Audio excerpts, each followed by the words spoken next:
very different. I would have heard something like this. I just had the greatest holiday. After enrolling in school, I went to see my mother. Now, as usual, she ridiculed my decision and gave me a hard time over it.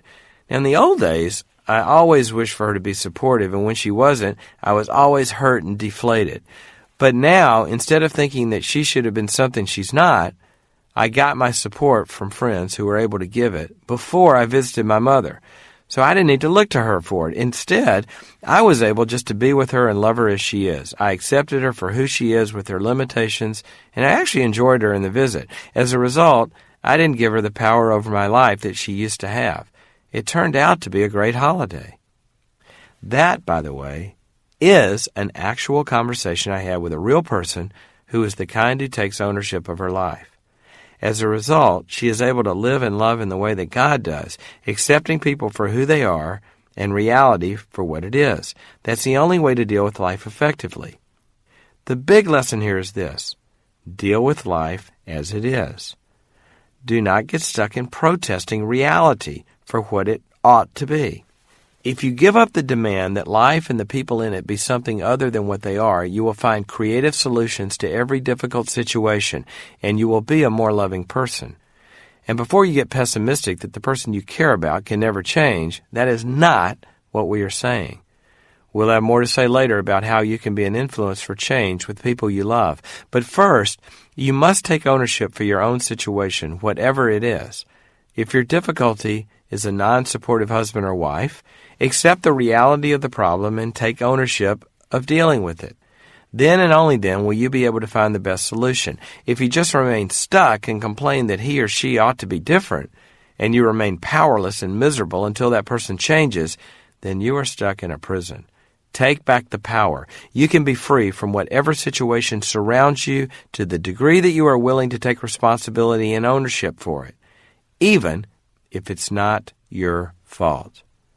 People turn bad relationships around every day. People turn bad backgrounds around every day. People turn their unfair lives around every day. How do they do it? By putting their arms around reality as it is, owning their situation, and taking responsibility for it. Do that, and you will be way ahead of the world. And that is what this book is about. We want to awaken your power to thrive in spite of less than ideal situations. Whether they are bad relationships, bad backgrounds, or bad circumstances, it's all up to you. Only you can take the first step. You can choose to give up your demand that life be something that it is not, and own it for what it is. Accept that reality, and stop protesting it. So it's raining. You can get an umbrella and make a nice day out of it, or you can go out and complain about getting wet. It's up to you. Give up fair and get a life. Owning that this is not the first time. Is this the first time that your mother has not been supportive?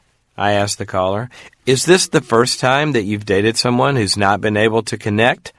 I asked the single who was 6 months into a disappointing relationship. Is this the first time that you've fallen prey to a promise about a great new deal that didn't pan out? I asked the business person who felt duped again. Is this the first time that your willpower and commitment have not gotten you the weight loss you expected? I asked the woman who was discouraged about her failure at dieting. I could go on, but you get the picture. It's the story of all of us. We have patterns of failure, and they work well. We do not need any new ones, for the old ones work just fine. Think about it. Look back at the failures you've experienced in relationships, moods, goals, careers, habits, or whatever. They all tend to follow the same path. Meet the guy, get enamored, have him chase you, adapt to whatever he wants, have a good season, he loses interest, you try to win him back, and then finally he's gone. And then repeat that in the next 7 relationships.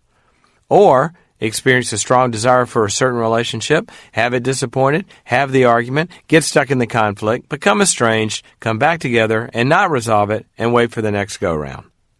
There are many examples of these repetitive cycles, but the truth is what it is. We have patterns of failure. They are very predictable. Often when a couple comes to me for counseling, one of them will make an accusatory statement about the other. Okay, stop, I will say. Do you know what your partner's going to say or do in reaction to what you just said? Do you know already where this conversation is going? Invariably, the answer is yes. So that brings up the obvious question. Then, why did you say that? And here's the answer. We slip into patterns of behaving and reacting that remain fixed until we observe them and change them. We put ourselves on autopilot. We abandon conscious control and just repeat the same things over and over again. That is our innate nature, and it won't change until we work on changing it. You've heard it said, the fool repeats his folly, or more graphically, the dog returns to its vomit. That's what Proverbs 26:11 says. And this means to the degree that we are not seeing our own patterns of behavior and taking responsibility for them, we are going to repeat them. Ownership is seeing those patterns and taking responsibility for them. If you are continually disappointed by certain repeated situations, then it is time to recognize the unproductive pattern and take ownership. The old adage has some truth to it. Once, shame on you. Twice, shame on me. In other words, anyone can get duped, but once we've been duped, we have to take ownership and responsibility for our reactions and expectations to prevent it from happening again. Sometimes that means not placing ourselves in the same situation again, or at least not with the same expectations. Think of the caller we met, the daughter with the demeaning mother. Either she could choose not to go visit her mother and not place herself in the same situation, or she could visit her but change her expectation that her mother would be supportive. At other times, taking ownership means that we understand who we are dealing with. We understand them as they are, not as we wish them to be. We take ownership of the reality before we go about trying to improve it. Maria had a husband who didn't get it. They had been married for 5 years, and she was constantly hurt and disappointed by his behavior. But when she reacted with criticism, he would invariably react right back, and they would find themselves in a quagmire which always sank her into hopeless despair. But then she learned about patterns. She could see her pattern of repeatedly expecting him to be different than he was, and then suffering again when he wasn't. Her first reaction was to pull back and think, he's never going to be any different. It's hopeless. Given the amount of pain she had endured, I understood. She would have been justified in giving up. But she was strong enough to not give up and wise enough to look at her pattern for an answer. When she examined the pattern, she realized that the problem with it was not in wanting the situation to be better. It was in the futility of thinking that it would get better each time she and her husband had a confrontation. So instead, she regrouped.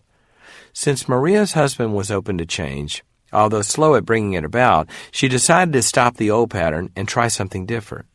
She would establish a new pattern and simply accept the inevitable fact that he would be slow to get it and unenthusiastic in his response. She would wish and ask for more, but when he blew it, she would understand and take in stride the fact that this was going to be part of the picture. Part of the new pattern would be dealing with that reality. She owned her situation and did not let it do her in or destroy her marriage. Instead, she gave up her old pattern of reacting to his failures and got in control. From then on, when he became hurtful again, she told him she was going to go hang out with her support group and give him some time to think about his behavior. When he was ready to see it as a problem, she would be glad to talk to him. She didn't react in the old way. Maria's new pattern allowed her to remain in control of herself instead of allowing his failures to have the power over her that they had before. As a result, he was left to deal with his failures. By changing her pattern, Maria did two things. First, she kept herself from being hurt by his failures by opening herself to the reality that existed instead of the reality of her wishes. She saw him as he was. Second, she took a stance that did not allow his problem to become her problem. By getting above his issue, she became an agent of positive change in their relationship. Ask yourself this. In the significant areas of life that I care about, what unhelpful patterns am I repeating? When you discover such a pattern, you find an area of responsibility. You are not responsible for the bad things that happen to you, but you are responsible for the patterns you create in response to them. Find a pattern and you find an opportunity for growth, change, and power. If every time I drive by the Golden Arches I turn in and eat 5 cheeseburgers, I may do well to see a pattern and not drive that route. Understand your patterns and own them. When you do that, you will begin to see alternative choices. If every time you find yourself in situation A, you do B, and you get negative results, you may do well to recognize that this is not just something that is happening to you. You may have some responsibility in it. And the good news is this: wherever you have responsibility, you have the opportunity for change, choice, power, and a new outcome. If, and that is a big if, you take responsibility for that pattern. Recently, I rejoiced at a friend's victory. He called another friend and said, "I want you to hold me accountable for my dating life. I see a pattern, and it's not getting me where I want to be. I keep going for women who don't have the values and character that I want long term. I get too involved with them, they want me to commit, and then I can't. So I break up and we both get hurt.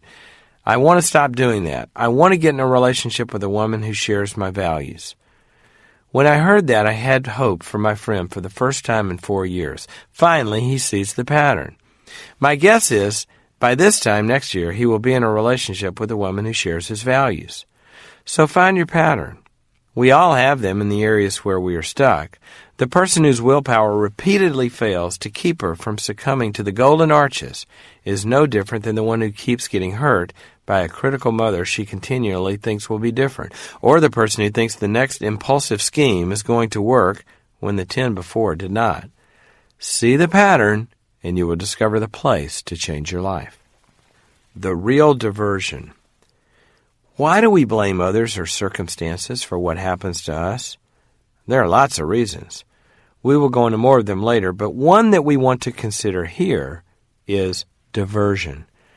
Diversion gets our attention off the fact that we have responsibility. It diverts us from having to do whatever we could to make the situation better. Making the situation better may involve a lot of work, pain, or change on our part. And that's the big reason why more people do not do it. It's easier to divert attention from their responsibility by blaming. It is far easier to say, the economy is bad, there are no jobs, than to get a degree in another field or to knock on a few hundred business doors. It's far easier to say that one is unhappy because his or her significant other is not very relational than to learn new patterns of relating that could repair the relationship. It's far easier to give in to one more hamburger ad than to attend a few Weight Watchers meetings. Blame is sort of a comfort food for the soul. It diverts us from the effort of owning responsibility. The problem is that, like any other comfort food, diversion by blaming does not do much for you in the end. Eat a few gallons of ice cream and you are no healthier than when you began. Indulge in a few gallons of blame and you're no closer to a situation than when you began. Blame is the worst of diversions. Not only does blame divert us from our responsibility, it diverts us from the real issue at hand, what we are losing by not taking ownership of the problem. In the end, solving the problem is what matters. So change your focus. Instead of focusing on what is causing your misery, try something new. Focus on your misery. Focus on the result of what you are doing. Focus on what your pattern and your blame are costing you. If you do that, the blame begins to fade into the background as it has no meaning. If you look at the result, then the why is not important. What is important is the what. Why the problem is there ultimately means nothing. Solving the problem means everything. So McDonald's or some other fast food is the why you are eating. The what is that you are overweight. And solving that problem is the only thing that matters. Blame only diverts us from the real issue, and that is the result we are getting from our pattern of behavior. When we see that, we will be motivated to change the result by doing something different. Only you can do that. Only you can look at your life and ask yourself if you like the results you are getting. Only you can look at the fruit of your pattern of behavior, take ownership of it, and do something about it. If you keep dating the sort of people whose values disappoint you, only you can own responsibility for your choices and stop blaming the external world for the outcome. If you are not losing the weight you want to lose, only you can take ownership of your weight and choose to change your eating patterns. If you're not getting what you desire out of your relationships, only you can look at that result and do something about it. Excuses don't change things. Once when I was doing a dating workshop, a woman said, "Well, it's difficult to find dates when you work as much as I do. I'm a career woman and I'm so busy that I just can't find time to meet new people." My reply was, "So I guess only unemployed women find dates." She balked, but I went on. I told her that while her excuse may have made her feel better, it was not going to change her result. Then I listed about 10 things that busy women do to meet new people and find good results. They join services, they change their schedules, they network better, go to new places, engage in personal growth to find out why they are not attracting the men that are around them, and so on. I had written a book on dating and knew the research exploring how men and women change their dating lives. It happens successfully every day. This woman did not like hearing this list. It destroyed her ability to hide behind her excuses. There's one thing that people do not realize about excuses. They are usually true. But my response to that is this: so what? Yes, your excuse is real. Now, given that, what are you going to do about it? Your excuses do not change one single thing. It is up to you to do that. Get past the excuses and get on with it. Here's some points to think about. It is true that you do not have time to work out. So what? What are you going to do about that? It is true that you do not have a supportive church for your emotional issues. So what? What are you going to do about that? It is true that a particular person in your life is not giving you what you deserve. So what? What are you going to do to deal with that? It is true that not one good single eligible person is showing up at your door. So what? What are you going to do about that? It is true that your particular metabolism allows easy weight gain. So what? What are you going to do about that?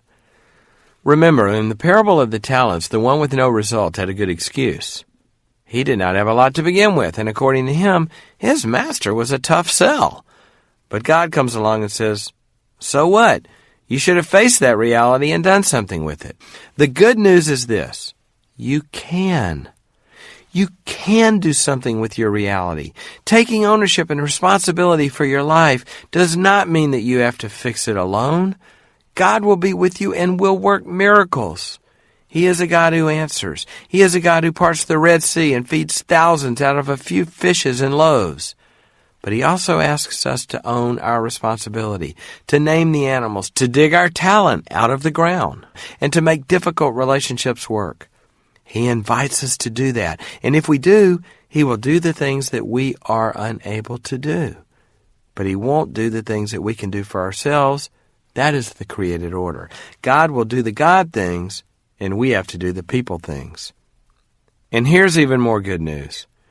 There is help even when we can't do the people things. Even if we can't say no to a hamburger with our name on it, God will help us develop that ability when we own that problem and begin to deal with it.